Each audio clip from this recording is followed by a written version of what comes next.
Probiotikai šiandien yra neatsiejama ir labai svarbi žmogaus geros sveikatos dalis. Jų savo organizme visi turime nuo pat gimimo. Probiotikai arba kitaip gyvosios bakterijos sudaro naudingąją žmogaus mikrofloros dalį ir yra įsikūrę daugiausiai storajame žarnyne. Sumažėjus jų kiekiui sutrinka gera savijauta bei darbingumas. Ir taip į žmogaus gyvenimą gali įžengti dirgliosios žarnos sindromas. Tai reiškia, tos bakterijos, būdamos aktyvios, gamina labai daug ir aktyvių biologiškai medžiagų, kurios yra naudojamos, sakykime, tuose imuniniuose atsakuose, kurios yra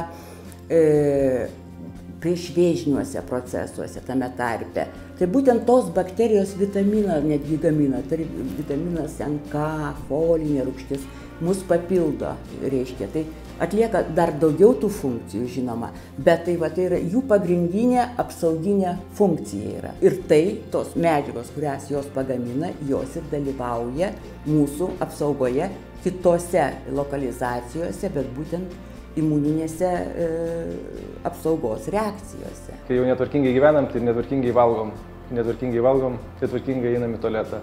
Ir tada viskas tas susiję ir bendras disbalansas atsispindi. Pats sindromas jau diagnozuojamas tada, kai simptomai tęsiasi kelis kartus per savaitę ir tai trunka kelis mėnesius iš eilės be pertraukos. Dirgliosios žarnos sindromas priskiriamas prie lėtinių ligų. Būdinga yra spazminiai raižančio pobūdžio pilvo skausmai ir sąsaja su tuštinimusi. O tuštinimas gali būti arba viduriavimas, arba vidurio užkietimas, arba mišrus variantas. Tas visiškas bardakas gyvenime, tai jis priveda iki rimtų problemų. Šiandien dienai, kuo didesnis gyvenimo tempas, tuo šito sindromo yra daugiau. Jeigu sindromas arba jo požymiai pasireiškia jau vyresniam amžiui, virš 50, ar ne, tada reikėtų atkreipti dėmesį ir sunerimti. Rizika su amžiumi didėja atsirasti onkologiniam ligom ar kažkokiam rimtesniem sutrikimam. Buvo tas etapas, kada aš nesupratau, kas manim darosi. Aš tiesiog pradėjau ieškoti išeities. Kodėl aš jaučiuosi, kad visa tai, kas manyje ir lieka. Ir tas man labai nepatiko. Ir tada tu gali prisigalvoti dar daugiau visokių priežasčių, kurių galbūt net nėra. Aš dabar praleidau 5 metus, tai apsupta prancūzių. Jos valgo tikrai daug. Taip, jos rūko daug. Vėliau aš pamačiusi, kiek jos į savo delną įsideda iš ryto įvairiausių papildų. Viena iš jų būtent yra probiotikai, kurie sutvarko virškinimą, kurie padeda susitvarkyti ir kūno linijoms. Ir aš tada galvoju, tai štai vienas iš atsakymų. Iš tiesų, kada tavo organizmas, tavo žarnynas funkcionuoja, virškinimas funkcionuoja, tai niekas neužsilaiko, kas nereikalinga, ir paprasta tau išvada. Šiandien Aušra nepraleidžia nei dienos be gerųjų bakterijų. Kasdien organizmo mikrobiotos resursus jį papildo specialiais Didžiosios Britanijos mokslininkų sukurtais ir klinikiniais tyrimais patikrintais maisto papildais Jorgat, kuriuose sukoncentruota ypatinga gerųjų bakterijų kompozicija. Bandžiau vienus, bandžiau kitus ir štai apsistojau ties šitais. Čia 60 mėnesių, jeigu po 2, tu nusiperki pakuotę. Čia yra labai aiški kapsulytė. Dabar man su tais kopūstais terliokis. Ar auginti pačiai, ar eiti pirkti, ar jų ieškoti. Ir beje, kol jie pradeda dirbti savo darbą, tai irgi, žinok, pakankamai ilgai ir pučia, ir labai norisi nemalonius dalykus daryti. Aušrai pasitikėjimą papildais Jorgat sutvirtino tai, kad vienintelis pasaulyje Jorgo tyrimas buvo atliktas su Jungtinės karalystės mokslininkų sukurtais probiotikais, kurių sudėtyje yra net 10 milijardų koloniją sudarančių vienetų iš 5 laktobacillus probiotinių bakterijų štamų, prebiotiko inulino ir vitamino D. Jie taip pat įrodė, kad geriausias efektas pasiekiamas probiotikus vartojant su prebiotikų inulinu ar polifenolių gausiais produktais, tokiais kaip maisto papildas po mitė. Dažniausiai bent jau aš asmeniškai klinikiniai praktikoje stengiuosi parinkti žmogui augalinės kilmės preparatus. O kaip pagalbinį, ką dar mes galim papildomai pridėti gerųjų bakterijų, kad visas procesas vyktų greičiau. Su tais natūraliais, tai aišku, kad natūraliai tu juos naudoji, kada tu nori, bet kai tu turi kažkokią, tai aš taip visur galvoju, kad yra labai faina, kada žmogus turi kažkokią tai mažą discipliną ir šitoje vietoje jinai yra labai puikiai. Tu paimi tą vieną tabletytę, jinai tau veikia puikiai, paimi dvi, kaip kieno. Ta prasme, man tai patinka tas toksai dozelė, viskas aišku, viskas kažkieno tai padirbėta, sukurta, paskaičiuota, man nereikia sukti galvos.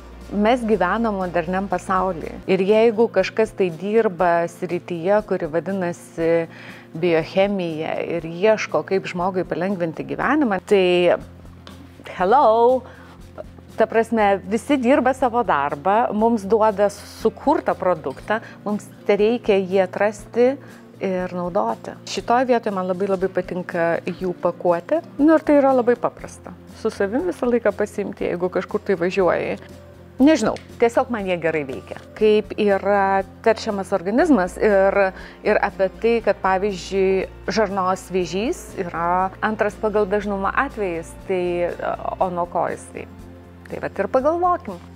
Jeigu kažką suvalgom ir niekas iš tavęs neišeina arba išeina ne tai, kas reikia, tai viskas lieka tavyje. Kadangi nėra aiškios priežasties šito sindromo, ar ne, tai tada tarsi nėra ką išgydyti. Jeigu žmogus persirgo, tarkim, bakterinė infekcija.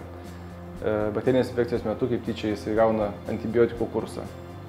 Sugeria ir iki tol buvęs jo normalus tuštinimasis, dažnis, konsistencija, dingsta viskas, išsibalansuoja. Tai tokiu atveju žinoma, kad disbakteriozė, tai reiškia bakterijų floros disbalansas, pasikeitimas jo sąlygoja besitęsiančius simptomus. Su pagalbinėm priemonėm, kažkokiom tai ar liaudės medicinos, ar gerosiam bakterijom, ar ne, žmogus susinormalizuos savo tą tuštinimąsi, ar ne, ir tą visus simptomus, pilvo pūtimą, viskas dings. O norint dar labiau padidinti naudą žarnynui, protui ir visai imuniniai sistemai, itin pravartu kartu su probiotikų maisto papildu Jorgat vartoti ir tų pačių Jungtinės karalystės mokslininkų sukurtą prebiotinį maisto papildą Pomité, su antioksidantų ir polifenolių gausiais granatais, brokoliais, ciberžolėmis ir žaliaja arbata. Jie tikrai yra susieti ir su žarnyno tos imuninės atsako formavimo funkcija, žinoma. Tai būtent su tų probiotinių bakterijų kiekiu vartojami probiotiniai ir prebiotiniai maisto papildai. Įtakoja daugelį ligų eigą, sėkmingą jos gydymą, na ir aišku, ten įvairių metastazių vėžio metu prevencija ir ilgesnį lygos remisiją ir panašiai. Ir visur dalyvauja tam tikros rūšių bakterijos. Ir būtent jos ir yra mūsų vaistas ir apsaugantis nuo visų mano minėtų aplinkos poveikių, neigiamų poveikių žmogaus organizmui. Ir todėl tos bakterijos, kurios žūsta arba kurių sumažėja organizme, mes papildome iš išorės su maistu arba su maisto papildais, papildome tam, kad vėl atgautume tą biologinę pusiausvyrą tarp žmogaus organizmo ir gerųjų bei patogeninių bakterijų. Tai vat, kai atrandi kažkokį tai tinkantį produktą ir viskas susitvarko, ką aš pastebėjau, tai yra, kaip aš sakau, ramus mano pilvas. Tai yra nuo pat prigimties iki pat tavo gyvenimo paskutinės dienos, jisai, taip kaip jisai veikia, nuo to priklauso mūsų sveikata.